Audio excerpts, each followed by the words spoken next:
vacuna completa debe realizarse tan pronto como sea posible. y nosotros lo vemos en el diario vivir de nuestras unidades, ya que usualmente las preparaciones de las nutriciones parenterales se dan de manera pues dirigida y organizada y tienen también pues un horario. Entonces a veces aquellos bebés que nacen sobre todo en la noche, en la madrugada, no van a recibir de manera inicial la nutrición parenteral dirigida, pero el objetivo como tal es hacerlo de la manera más temprana que sea, cuando sea posible. Existen unos requerimientos energéticos propiamente del recién nacido que van a estar dados por su requerimiento metabólico, la energía que ellos ameritan en la actividad y tener en cuenta la termorregulación de estos pacientes. Todos estos factores van a influir y van a ameritar un requerimiento propio de los recién nacidos. Entonces, dentro de esos requerimientos, dentro de los que están de manera temprana, usualmente varía de 35 a 45 kilocalorías por día de energía no proteica y de 45 a 60 kilocalorías por día de energía total. Aumentar este aporte energético también lo más pronto que sea posible, y esto puede resultar a veces difícil en los bebés extremadamente prematuros, pero lo que se busca y el control tanto de los líquidos como de las glucometrías y todo lo demás, herramientas que se utilizan para variar esto, pues nos van a permitir jugar y hacer un cambio ideal en esto. En la completa, el aporte calórico como tal va a estar más dado hasta 90 kilocalorías por kilo por día para permitir una tasa de crecimiento normal, y el objetivo como tal de energía en el parenteral en un 20% menor que el requerido para los lactantes alimentados por vía enteral. Existen, dentro de los componentes de la nutrición parenteral, esta va a estar dada básicamente, principalmente, en su mayoría va a tener un gran contenido de agua, de glucosa, de aminoácidos, que son aquellos que nos van a aportar esas calorías, los lípidos, los electrolitos, y también la constituyen otro tipo de elementos que son las vitaminas y otros oligoelementos. Entonces vemos que los recién nacidos van a requerir una cantidad de acuerdo a su fase, al peso y a los días de vida en los que se encuentran.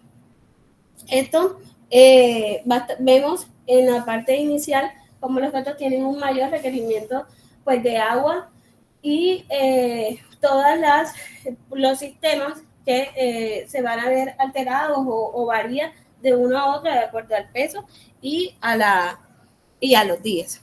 Entonces, pues existen unas guías, unos consensos, unos protocolos en los cuales a nivel mundial se utilizan y se actualizan para realizar la nutrición parenteral, y cada día pues se van realizando estudios para determinar qué es lo mejor y lo que se debe hacer en estos pacientes pretérmino. Entonces tenemos que recordar en cuanto al manejo de líquidos y electrolitos que existen unas fases en estos pacientes pretérminos. La fase 1 o la fase de transición, que es la que comprende desde el nacimiento, esta incluye una pérdida máxima de peso y se divide a su vez en dos. En una fase oligúrica inicial que va de horas a días, y en esta hay pérdidas insensibles de aguas elevadas por la piel, y una fase diurética más una disminución de pérdidas insensibles por piel, que está dada por la pobre conificación de la epidermis. Entonces, la fase de transición usualmente va a demorar hasta 7 días, hasta el 7º día. En esta, los objetivos como tal, asegurar una adecuada diuresis sin llegar a una liguria, asegurar la regulación térmica corporal, proporcionando suficiente líquido para la evaporación transdérmica. Como le dije, se ve alterada la alteración pues, de la capa corneal, y en esta los requerimientos pues, de fluido en esta fase de adaptación van a estar dados también de acuerdo al día y de acuerdo al peso de los recién nacidos. Entonces, en esta tabla vemos cómo se encuentran esos valores ideales para suministrar a estos bebés, y también tienen en cuenta el aporte inicial desde el primer día de sodio, de cloro y de potasio, que antes pues se manifestaba en que no se debería pues realizar. Luego continuamos con la fase intermedia, en la cual el objetivo de esta es reponer esa pérdida de electrolitos y de agua que se da. Busca mantener una homeostasis de líquidos y de electrolitos y una ingesta hídrica aproximada de 170 cc por kilo por día. Mantener una excreción urinaria regular, esa excreción urinaria de sodio elevada que se da, y alcanzar una ingesta hídrica aproximada de 140 cc por kilo por día. También en estas los valores pues vemos que cambian de acuerdo a la edad, al peso de los pacientes pretéritos. Y luego continuamos a aquella fase 3, que es la fase de crecimiento estable como tal. En esta se busca también reponer esas pérdidas de agua y electrolitos, mantener una adecuada homeostasis, proporcionar esa agua y electrolitos adecuados para garantizar un adecuado crecimiento, y tener en cuenta la administración de sodio dentro de un valor regular. Usualmente el valor clave y lo que vemos en todas las tablas y todo es un valor de 2, y 2 a 3, 2 a 4. Entonces es como el número que nos debemos grabar. Luego de esas fases y luego pues del manejo como tal de los líquidos y electrolitos, vamos a pasar a lo que es el componente pues de glucosa, el aporte de glucosa que se le van a dar a estos bebés pretérminos, dado el catabolismo aumentado que estos tienen. Entonces, lo que se busca con este aporte es evitar que se dé una hipoglicemia, satisfacer todas las necesidades obligatorias de glucosa del cerebro en desarrollo, proporcionar una glucosa con una tasa mínima de 5 a 8 miligramos por kilo minuto, comenzando una vez inmediatamente después del nacimiento. Y a medida que avanza esa nutrición se puede aumentar dependiendo como tal de las proporciones de las necesidades energéticas para cada proporcionada por los lípidos, y teniendo en cuenta pues los requerimientos de cada paciente, de la patología asociada que presente o de otras alteraciones también asociadas en las cuales esté presente. El aporte de aminoácidos, estos se deben comenzar tan pronto como sea posible después del nacimiento. Esto busca mejorar que se dé el crecimiento a corto plazo, como el tiempo para recuperar el peso al nacer, y aquellos y resultados de crecimiento a mediano plazo. La dosis baja de aminoácidos, que es de 1 a 1.5, parece suficiente para prevenir el catabolismo, para que se dé un balance negativo de nitrógeno, que era el que se hablaba mucho antes. Pero realmente las nutriciones parenterales lo que buscan es mantener un valor de 2 gramos por kilo día. El avance rápido para alcanzar un objetivo de 3.5 a 4 gramos por kilo por día, y esto pues va a depender, como dije, de los requerimientos que estos pacientes pues presenten.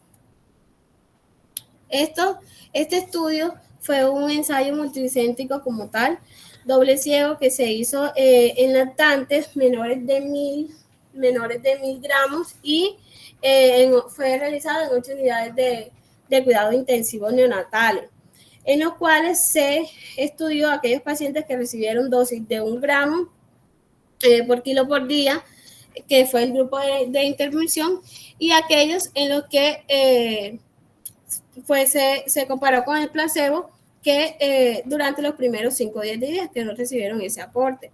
El resultado como tal que evaluaba este estudio era el desarrollo neurológico, el desarrollo infantil, medida por la escala de Bayley a los 2 años de vida en estos pacientes.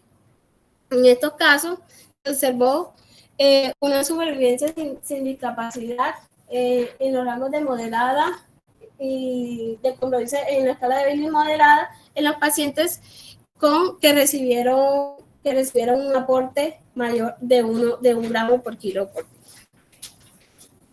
Las recomendaciones propias para el aporte de aminoácidos, si vemos en la tabla, entre menos peso, van a tener un aporte mayor.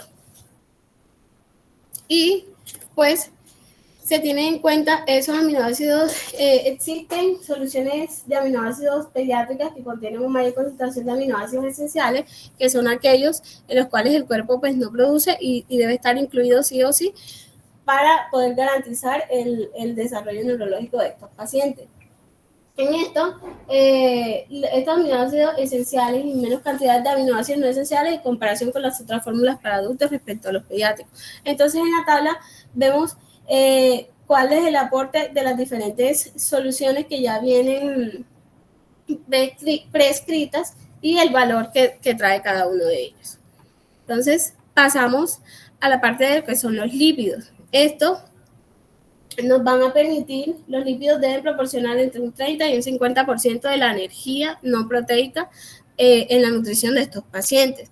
Van a ser necesarios para prevenir la deficiencia de ácidos grasos esenciales y se debe iniciar de 1 a 2 gramos por kilo por día en emulsiones lipídicas intravenosas, hasta de 2 a 3 gramos por kilo por día según tolere pues, el paciente y la necesidad. Los niveles de triglicéridos ideal o óptimo que se tienen en medida en estos pacientes es de 200 miligramos por decilitro. Y la infusión rápida se puede asociar con el riesgo de un síndrome de descompensación clínica también en el paciente. Esta es una tablita donde también muestra las diferentes soluciones que ya vienen pues prescritas con el porcentaje de lípidos que cada uno trae y el requerimiento energético que cada uno de ellos aporta. Lo ideal, como dije desde el principio, y lo que realmente vemos en nuestra unidad, es que se hace una nutrición pues dirigida y de acuerdo a los requerimientos pues de cada paciente. En este estudio, que fue un estudio retrospectivo que incluyó 80 neonatos prematuros con peso inferior a 1.500 gramos, en ellos midieron los triglicéridos séricos mayor o igual a 200 y menor a 200. En esto vemos que la intolerancia a los lípidos ocurrió con mayor frecuencia en los neonatos con sepsis para aquellos con peso al nacer inferior a 1.000 gramos. Entonces, ¿qué nos quiere decir esto? Que no solamente cuando encontramos una hipertrigliceridemia va a estar dada netamente por el aporte que se le está haciendo, sino que también debemos buscar otras causas que nos pueden alterar el metabolismo de esto.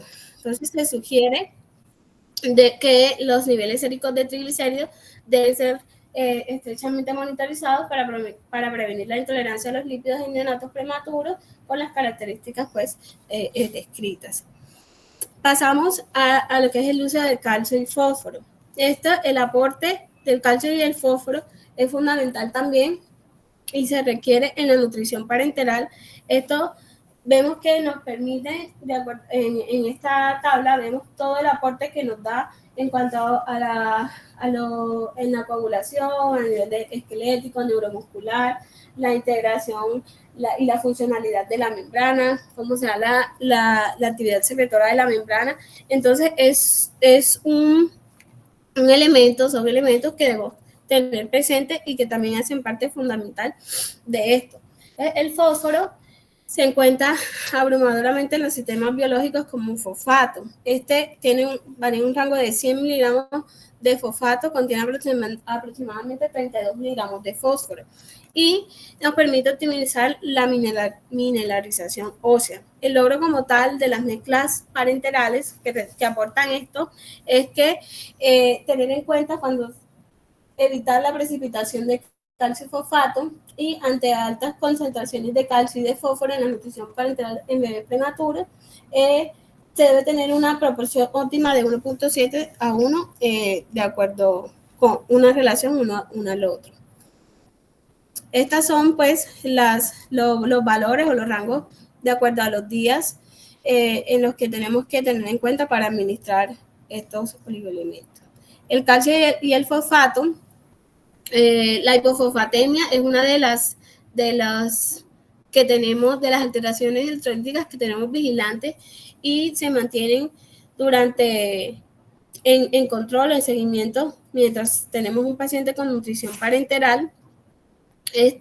Nos permite, ocurre hasta un 60% de los bebés prematuros, dada una baja ingesta absoluta de fosfato o una alta relación calcio-fósforo.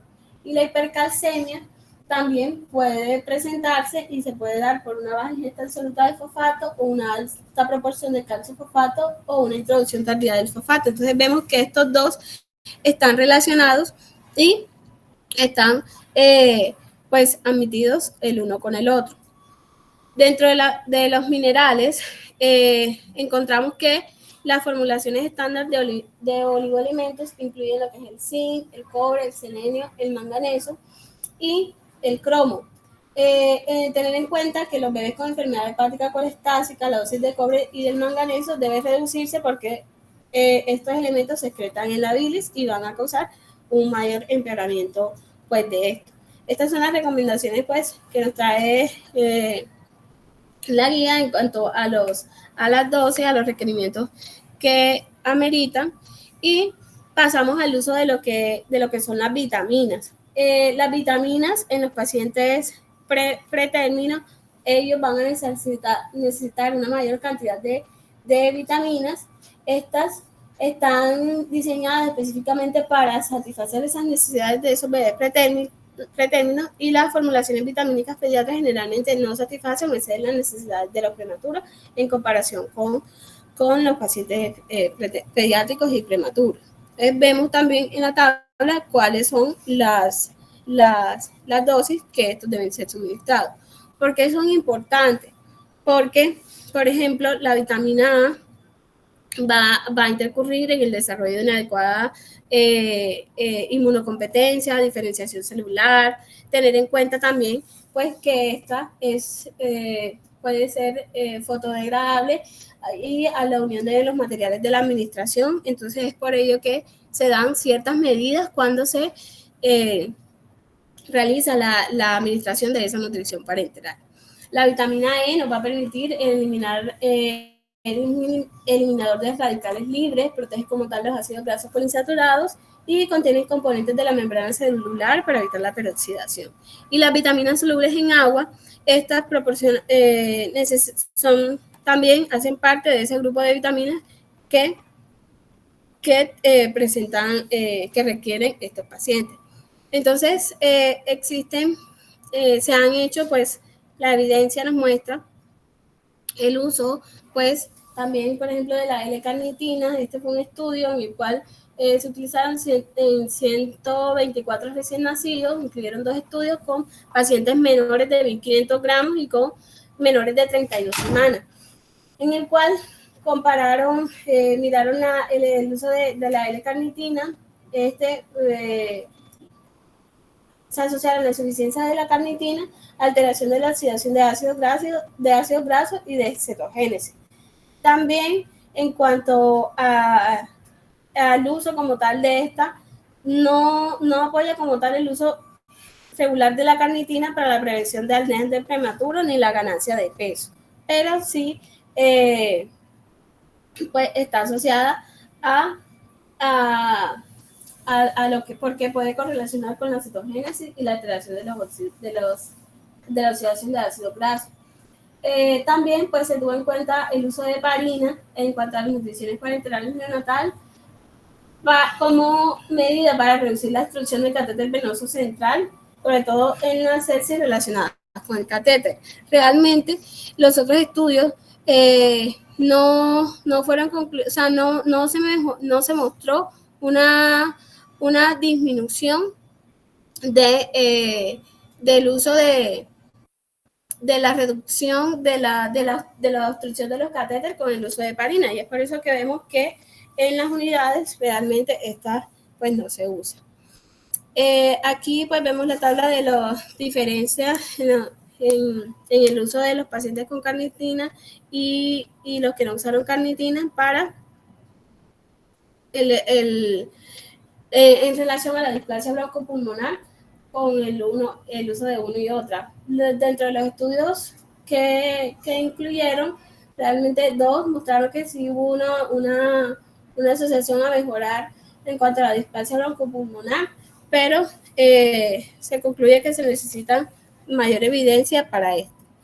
Dentro de los efectos adversos en la nutrición parenteral, vamos a encontrar el desequilibrio de nutrientes, la intolerancia a la nutrición, como caso de hiperglicemia, hiperlipidemia, la presencia de productos tóxicos o contaminantes en las nutriciones, la modificación química que se puede dar por la fotooxidación y aquellas complicaciones de las vías venosas centrales que se requiere para dar una nutrición parenteral concentrada de alta calidad.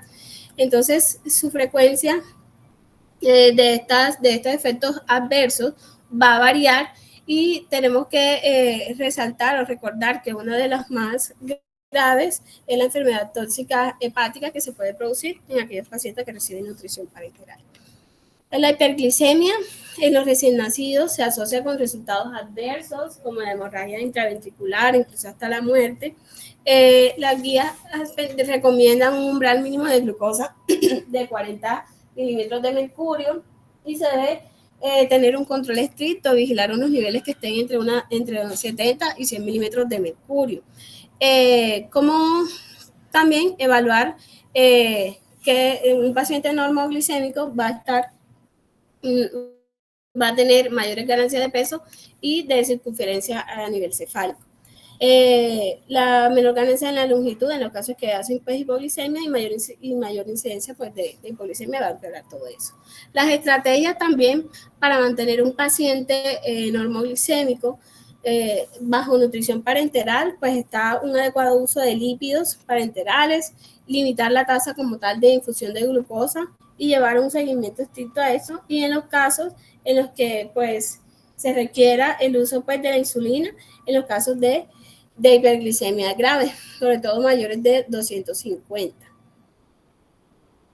La hiperlipidemia como tal, en estas, las concentraciones objetivos, como ya lo había mencionado, era menor a 200 milímetros de mercurio.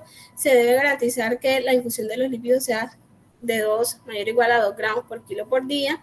En los casos de inmadurez extrema, extremo bajo peso, Lancet sepsis, buscar esas otras causas, como les dije, que se pueden presentar o se pueden asociar a hiperlipidemia y se ha descrito que se puede presentar una mayor rigidez aórtica y una disminución de la función cardíaca en los pacientes adultos jóvenes que recibieron nutrición parenteral y que cursaron con hiperlipidemia. Entonces vemos la importancia pues, de esto, que esas secuelas, consecuencias que puede tener a largo plazo, lo que nosotros pues, estamos haciendo en este momento.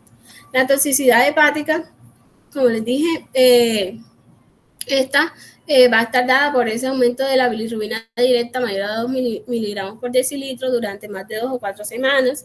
En el caso, pues, se habla que el uso de Intralipid es el más usado, pero tiene un mayor riesgo de toxicidad hepática, entonces, pues, debemos tener vigilantes y garantizar ese aporte de la infusión de 2 a 3 gramos por kilo por día.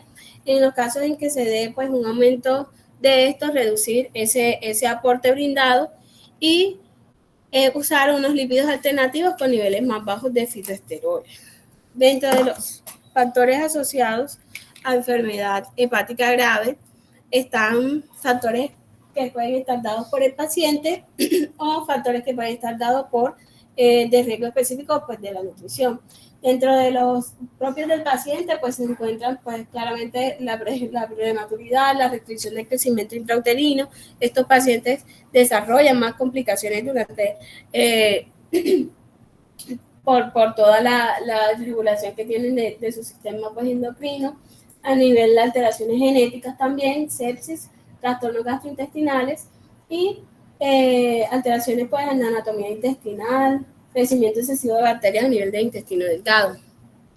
Otras alteraciones asociadas a la nutrición parenteral o factores de riesgo ya van a ser la duración de la nutrición parenteral, la dosis de destroce de aminoácidos que esta pues tiene, la composición y la dosis de los lípidos como tal intravenosos que esto presenta.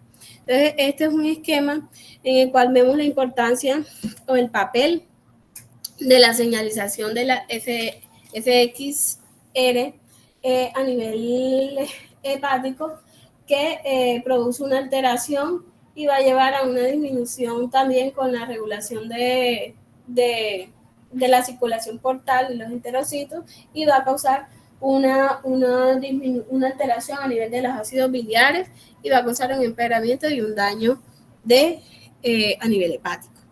¿Cómo vamos a monitorizar o cómo vamos a saber que estamos haciendo una adecuada, garantizando una adecuada nutrición para entrar a nuestro paciente?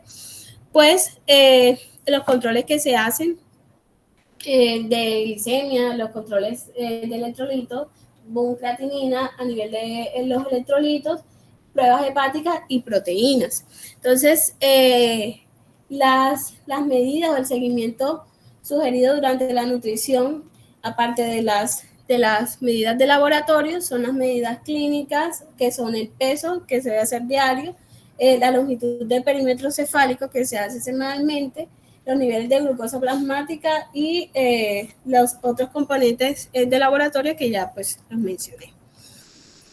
Pero clínicamente pues la medida del peso y del perímetro cefálico.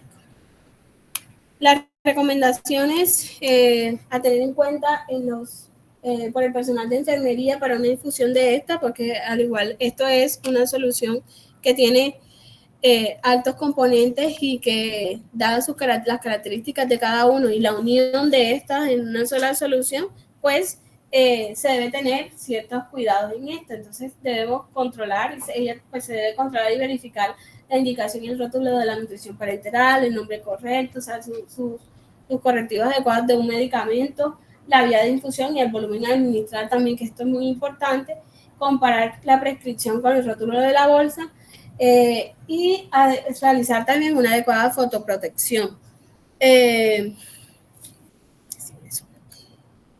La prevención de errores relacionados con la nutrición parenteral, esto hace parte pues del esquema de seguridad del paciente, y como enfoque práctico, pues comenzar la nutrición parenteral en el menor tiempo posible, en las primeras horas de vida, comenzar con 3 gramos de aminoácidos por kilo por día después del nacimiento, garantizar un adecuado aporte de energía para prevenir el catabolismo, verificar una emulsión lipídica intravenosa a partir del primer y segundo día de vida, valorar la infusión de glucosa y realizar un adecuado monitoreo para ajustar ese contenido de la nutrición parenteral. Así ganamos evitando el exceso o las deficiencias de cualquier nutriente y monitorizamos esas complicaciones que se pueden dar. Y otra de las cosas pues más importantes, y es la que cada día pues se viene haciendo en las unidades, es realizar un adecuado avance de la alimentación enteral en el momento en que, dado la patología que tenga el paciente, no lo permita, para poder satisfacer y volver y llegar a ese aporte enteral, que es pues, el que finalmente se quiere dar. Entonces, como conclusiones, el uso de la nutrición parenteral realmente en los bebés prematuros cada vez se ha vuelto más seguro con el paso de los años. Comenzar, como les había dicho, con 3 gramos de aminoácidos por kilo por día, y mantener las otras medidas adecuadas el siguiente. Antes, pues, estas pues como las conclusiones, agradecer pues a todo el equipo de Sirena por estas semanas en las cuales estuve acá, los procesos. La verdad me voy pues agradecida con todos y muchas gracias. Los invito a Cartagena, y este es nuestro congreso que se va a realizar este 15 de marzo en el Hotel Caribe. Gracias.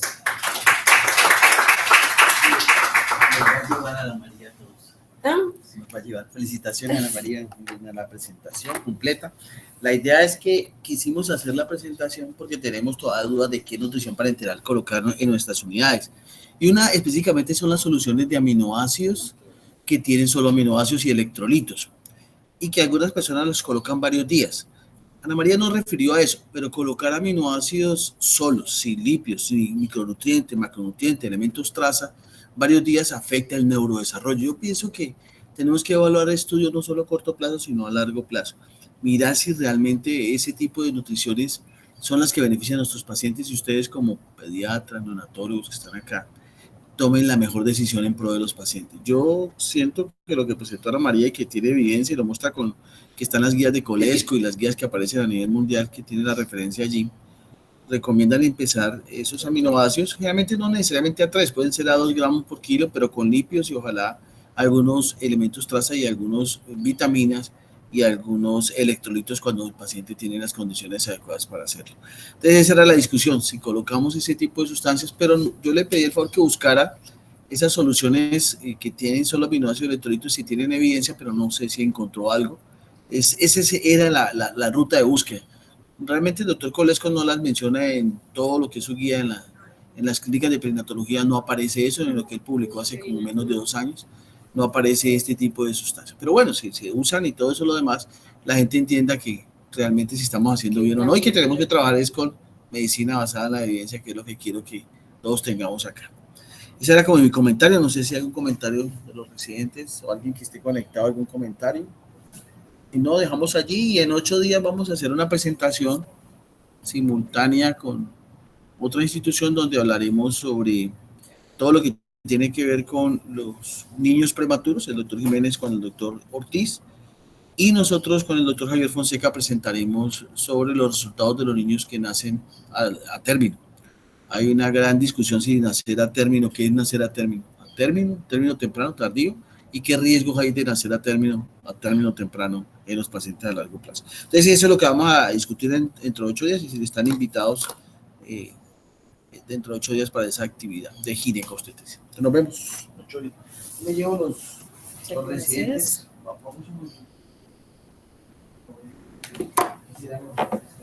Dos preguntas importantes.